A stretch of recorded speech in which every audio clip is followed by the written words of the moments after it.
कोई गलतफहमी में ना रहे, पार्टी में कोई बहरानी कैफियत नहीं। वज़ीर इत्तलात फवाद चौधरी ने वाज़ेह कर दिया। मुखालिफिन पर भी कड़ी तनकीद, कहा मुल्क का बेशतर कर्ज जरदारी और नवाज दौर में लिया गया, दोनों पैसे दे दे मसला हल हो जाएगा। शहबाज शरीफ को पकड़ते ही डीजी नैब लाहौर की डिग्री जाली हो गई। डीजी जो नैब हैं, जहाँ तक मुझे पता वो 19-20 साल से नैब में हैं। उनमें से 10 साल जो थे वो जरदारी साहब की और नून लीग की हुकूमत थी। तो जो ही शहबाज शरीफ साहब को गिरफ्तार किया, उनकी डिग्री जली हो गई। ख्वाजा साद रफीक और सलमान रफीक ने डीजी नैब लाहौर पर तहफ़्फ़ुज़ात का इजहार कर दिया। पैरागॉन सिटी तहकीकात दूसरे रीजन के सुपुर्द की जाए, चेयरमैन नैब को खत लिख दिया। कहा शहजाद सलीम टीवी इंटरव्यूज के बाइस मुतनाज़ा हो चुके हैं। शहबाज शरीफ को पब्लिक अकाउंट्स कमेटी का सरबराह नहीं बनाया जा सकता। छोटा भाई बड़े भाई के मंसूबे ऑडिट नहीं कर सकता। वज़ीर इत्तलात ने साफ कह दिया, कहा पीपल्स पार्टी चाहे तो बिलावल को PSA का सरबराह बना दे। एक फैमिली में भी अगर कोई थोड़ी सी बात होती है तो उसमें भी आप करते हैं, तो कोई ऐसा तूफान नहीं गिरा है। वो हमारे बड़े पुराने ताल्लुकात हैं परवेज अलाई फैमिली के साथ, और इंशाल्लाह कोई किसी किस्म की गलतफहमी नहीं है। इस हमारे मुल्क में पंजाब में सिर्फ एक चीफ मिनिस्टर है, वही एक पावर सेंटर है, बाकी सब सूबे में वजीर आला ही ताकत का मरकज है। खानदान में भी इख्तिलाफ होता है, कोई तूफान नहीं आया। काफ लीग इत्तेहादी जमात है। गवर्नर पंजाब की मीडिया से गुफ्तगू, कहा गिले शिकवे हुए तो दूर किए जाएंगे। पाकिस्तान को सेक्युलर रियासत बनाने की कोशिश की जा रही है, कामयाब नहीं होने देंगे। मौलाना फजलुर रहमान का पेशावर में उलमा कन्वेंशन से खिताब, कहा लोगों को सब्ज बाग दिखाए जा रहे हैं। लोग सोसाइटीज पर सांप बनकर बैठे हुए हैं, तबादले कराए तो सिफारिशें ढूंढने लग गए। ग्रेटर लाहौर सोसाइटी केस की समाअत में चीफ जस्टिस के रिमार्क्स, नैब में केस बंद करा दें। साबिक निगरां वजीर कानून पंजाब जिया हैदर की दरखास्त, चीफ जस्टिस ने इनकार कर दिया।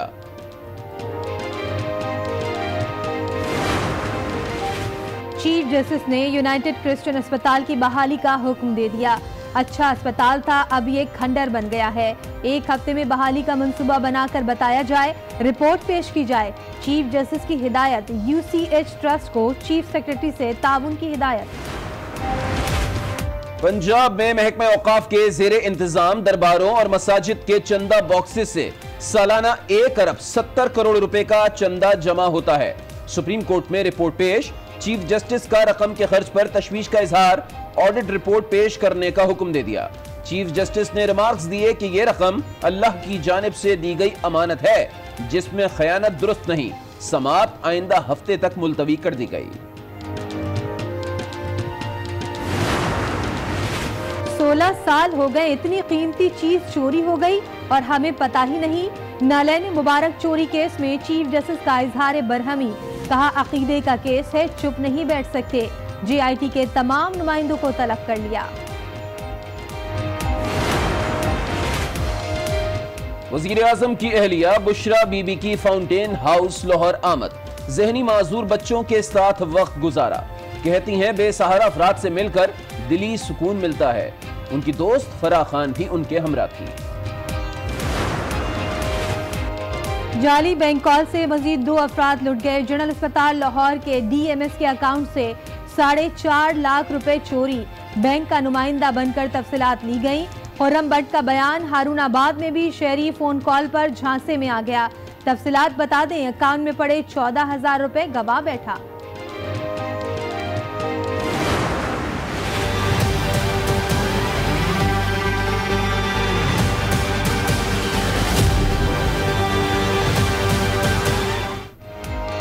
नक्शे में पार्क, हकीकत में मार्केट। कराची एम्प्रेस मार्केट के अतराफ तजावुजात गिरा दी गई। KMC दुकानों के मुआहदे भी खत्म कर दिए गए। दुकानदारों का एहतजाज, मलबे पर आग लगा दी। पुलिस ने मुत्तादिद अफराद को हिरासत में ले लिया। नक्शे के मुताबिक चारों तरफ पार्क्स बहाल करेंगे। मेयर वसीम अख्तर की मीडिया से गुफ्तगू, शहर भर में ऑपरेशन जारी रखने का अज़्म।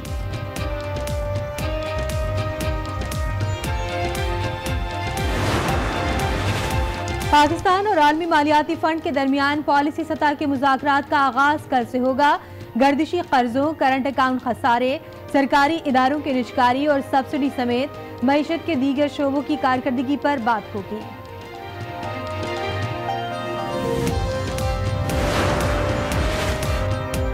साफ सुथरे माहौल के हुसूल के लिए घरों में शहरियों को एहतजाज महंगा पड़ गया। सफाई के फुकदान के खिलाफ सड़कों पर आए तो पुलिस ने लाठियां बरसा दी, आंसू गैस की भी शेलें। पंजगौर में पाक ईरान सरहद पर इनारी फोर्सेस की फायरिंग, पाकिस्तानी शहरी जाँ बहक हो गया, 2 अफराद जख्मी भी हुए, अस्पताल मुंतकिल कर दिया गया।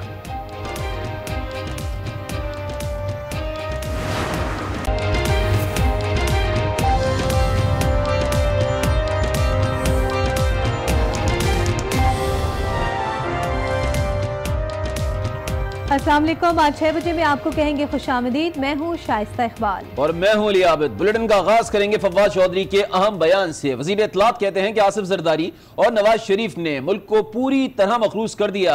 उनके अदवार में 84% कर्ज लिया गया। मौलाना फजलुर रहमान पर तनकीद करते हुए बोले कि 1988 के बाद ये पहला मौका है कि मौलाना फजलुर रहमान का हुकूमत से कोई ताल्लुक नहीं। हुकूमत की गाड़ी डीजल के बगैर अच्छी चल रही है, अब हम हाइब्रिड और ऑटोमेटिक हो गए हैं। करप्शन पर नरमी दिखाई तो वोटर से गद्दारी होगी, बल्कि आइंदा दिनों में करप्शन के खिलाफ कार्रवाई में तेजी आएगी।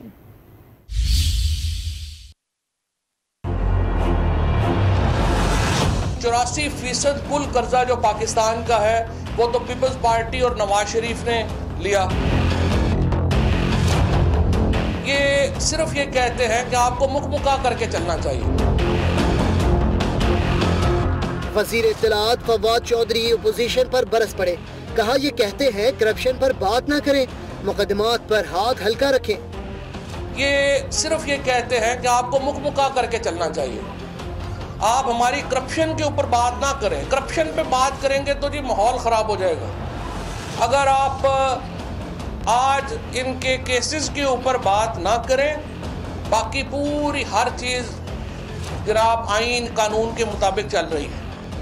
उन्होंने कहा कि मुल्क का 85% कर्जा जरदारी और नवाज दौर में लिया गया, इन दोनों से पैसे निकलवा लें तो कर्ज अदा हो जाएगा। यानी 84% कुल कर्जा जो पाकिस्तान का है वो तो पीपल्स पार्टी और नवाज शरीफ ने लिया। तो बड़ी आसान बात है, किसी को बाहर जाने की जरूरत नहीं है। ये 84% कर्जा इन दोनों खानदानों में बांट देते हैं, इनसे निकलवा लें और पाकिस्तान के कर्जे का मसला हल हो जाता है। फवाद चौधरी ने मौलाना फजलुर रहमान को भी तनकीद का निशाना बनाया।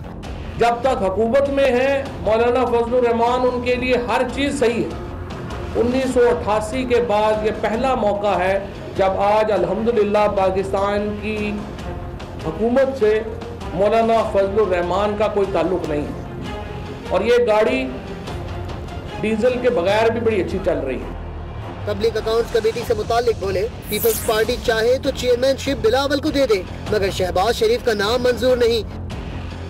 मैंने वहाँ पर ये बिलावल साहब को और राजा परवेज अशरफ साहब को ये कहा था कि देखें, असूली तौर के ऊपर बात गलत है कि बड़े भाई के प्रोजेक्ट्स को छोटा भाई जो है वो ऑडिट करे, लेकिन अगर आप समझते हैं कि लाजमन अपोजिशन में रखनी है तो आप किसी को भी दे दें, आप बिलावल साहब को दे दें, किसी और को ऐसे को दे दें, कोई थोड़ी बहुत तो रिजनेबल बात हो ना।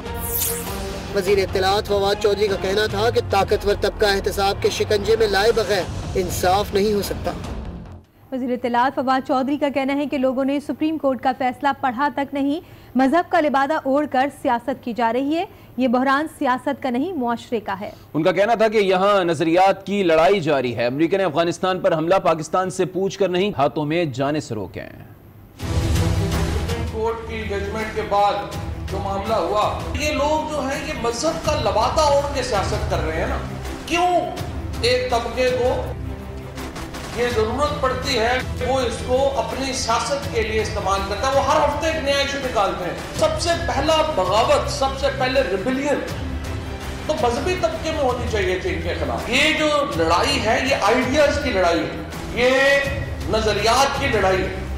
और आइडियाज की लड़ाई आप बंदूक के ऊपर नहीं जीता करते, या आप दलील के ऊपर जीता करते हैं। सोवियत यूनियन ने अफगानिस्तान के ऊपर कब्जा किया, पाकिस्तान से पूछकर तो नहीं किया। तब उसामा बिन लादेन ने जाके 9/11 किया, हमसे पूछकर तो नहीं गया था न्यूयॉर्क में बम मारने।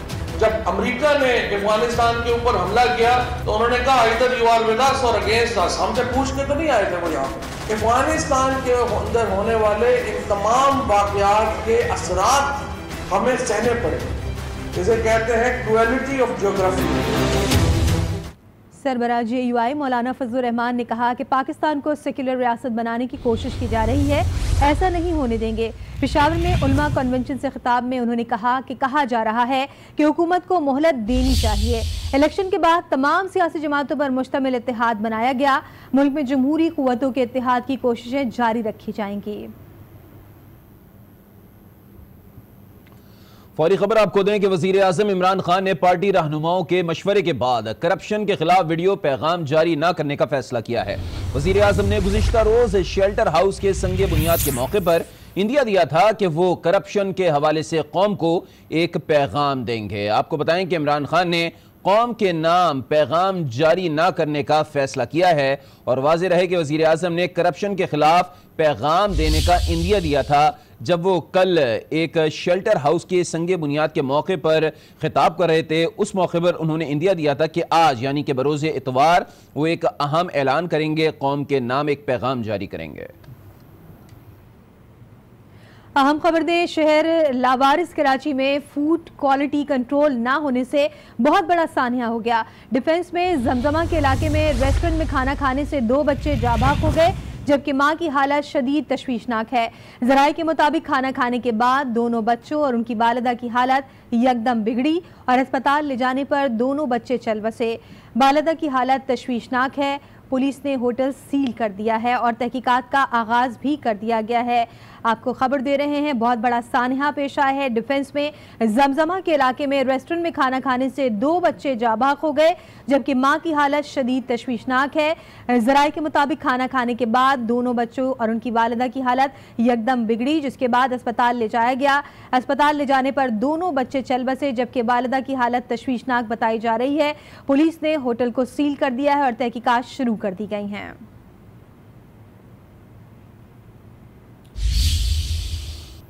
अब आपको खबर देंगे रावलपिंडी से, जहां वाह कैंट की बस्ती लाला रुख में 4 मुसल्लह डाकुओं ने मोबाइल फोन की दुकान लूट ली है। वाक़े की CCTV फुटेज भी सामने आ गई है। इसी हवाले से अपडेट लेंगे। आज न्यूज के नुमाइंदे शकील अहमद हमारे साथ मौजूद हैं।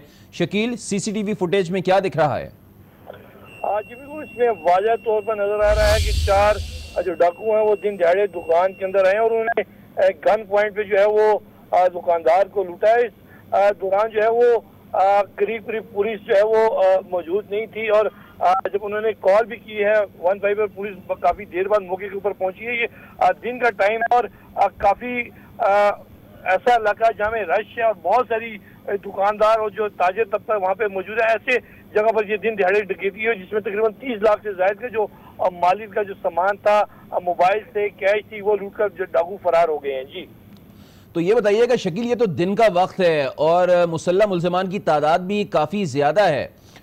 पुलिस क्या गश्त नहीं करती इन एरियाज़ में कि नज़र रखी जाए ऐसे लोगों पर?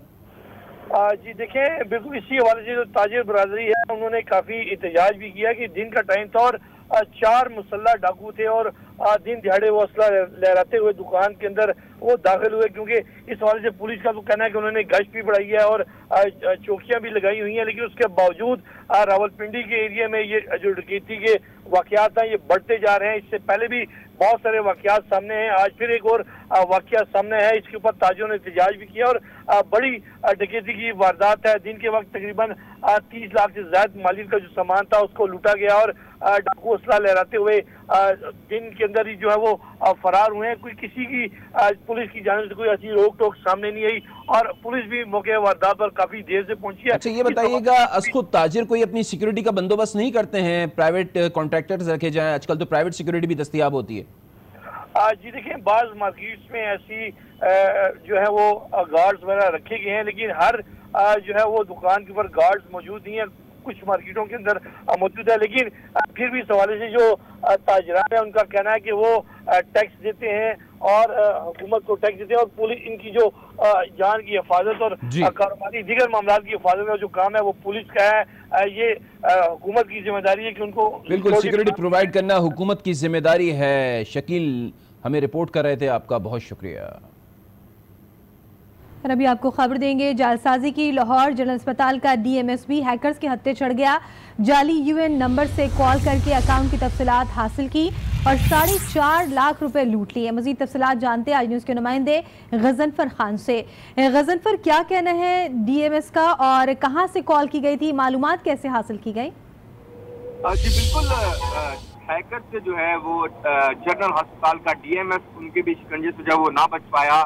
मामला कुछ इस तरह पेश आया कि जब डीएमएस खुर्रम भट्ट को जो है एक यूएन नंबर से कॉल आई और कॉल मसूल होने के बाद उन्होंने कहा कि कैश फंड के लिए आपकी रकम दरकार होगी, ताहम जो अकाउंट की तफसीलात हैं वो बताई जाएं। ताहम उन्होंने पहले तो इनकार किया और जिसके बाद उन्होंने यूएन नंबर का इस्तेमाल और यूएन के जो एसएमएस है वो करना शुरू कर दिए। ताहम उसके बाद उन्होंने कहा कि चीफ जस्टिस के कहने पर जो है वो कॉल की जा रही है। ताहम उसके बाद जो डीएमएस है उन्होंने तफसीलात जो है वो अकाउंट्स की बताई और उसके बाद ही जो है कुछ देर बाद ही कुछ करके मतलब थोड़ी थोड़ी अमाउंट करके तकरीबन 4.5 लाख रुपए जो है उनके अकाउंट से चोरी कर लिए गए। ताहम डीएमएस खुर्रम भट्ट का कहना है कि आला हुकाम जो है उनसे मेरी अपील है कि मेरे पास तमाम मोबाइल में सबूत मौजूद हैं, इन हैकर्स को जल्द गिरफ्तार करके उनकी रकम जो है वो वापस दिलवाई जाए। बहुत शुक्रिया आपका गजनफर खान रिपोर्ट करने के लिए।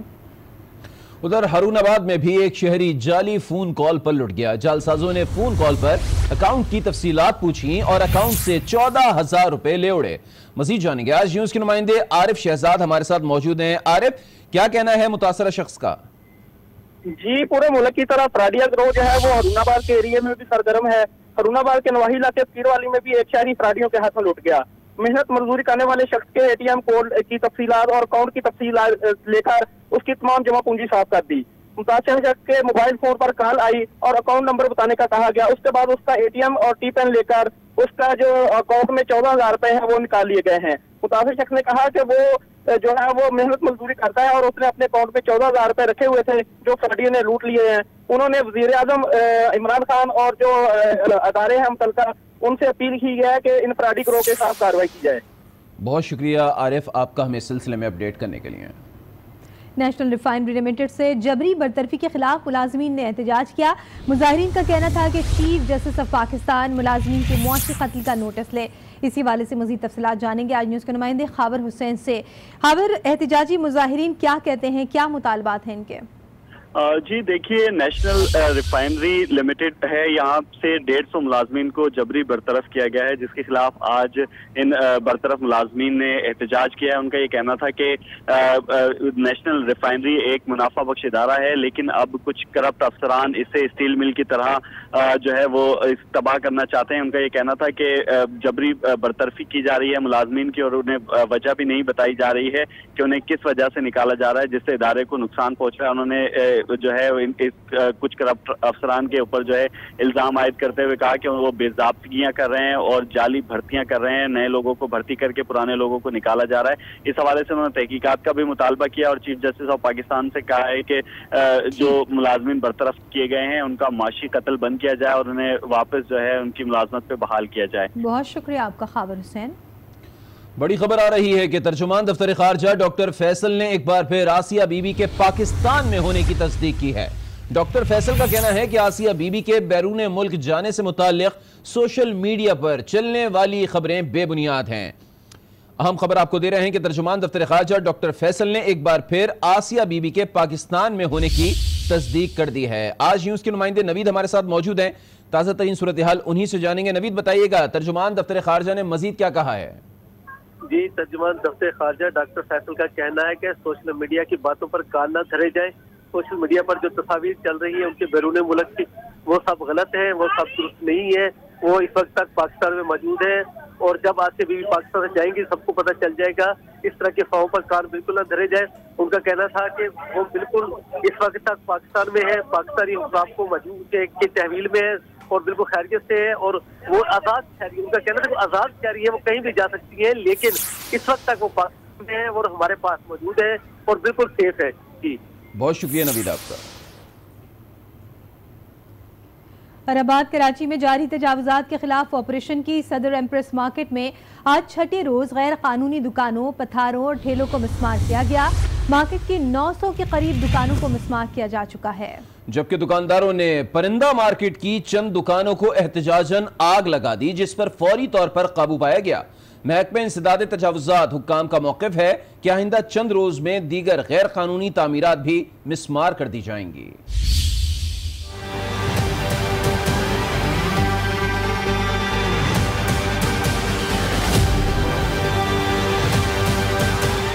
दुकानें तोड़ दी गई, पथारे मस्मार कर दिए गए, छज्जे और ठेले हटा दिए गए।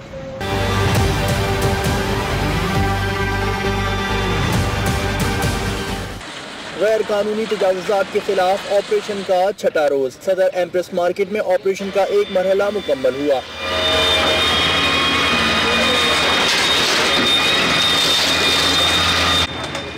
दौरान ऑपरेशन 900 से ज्यादा दुकानें गिरा दी गईं। दुकानदारों ने दुकानें खाली करने के बजाय एहतिजाजन दुकानों को आग लगा दी।